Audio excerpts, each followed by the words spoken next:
Tiffin ready ஆயிடுச்சா? Ready ஆயிடுச்சுப்பா. Khichdi செஞ்சுருக்கேன். மதிய சாப்பாடு எல்லாமே ரெடி.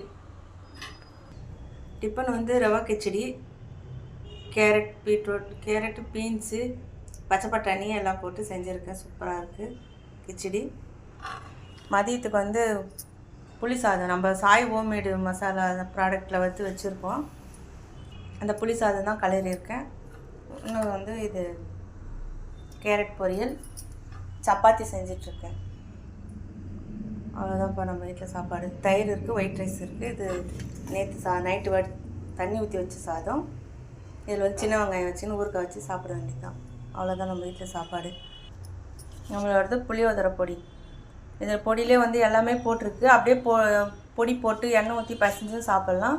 இன்னும் கொஞ்சம் கடலைப்பருப்பு, உளுத்தம்பருப்பு, வேர்க்கடலை எல்லாம் போட்டு சாப்பிட்ணுன்னா தாளித்து சாப்பிட்லாம். சூப்பராக இருக்கும். நீங்களும் வாங்கி சாப்பிட்டு பாருங்கள். ஒரு டைம் வாங்கி சாப்பிடுங்க. என்கிட்ட மற்றபடி மசாலாலாம் இருக்குது. சிக்கன் மசாலா, மட்டன் மசாலா, பிரியாணி மசாலா, பருப்பு கவுனி கஞ்சி எல்லாமே இருக்குது. ஏபிசி மால்ட்டு, சத்து மாவு எல்லாம் இருக்குது ஃப்ரெண்ட்ஸ். வேணுன்றவங்க ஆர்டர் பண்ணுங்கள், சப்போர்ட் பண்ணுங்கள். தேங்க்யூ.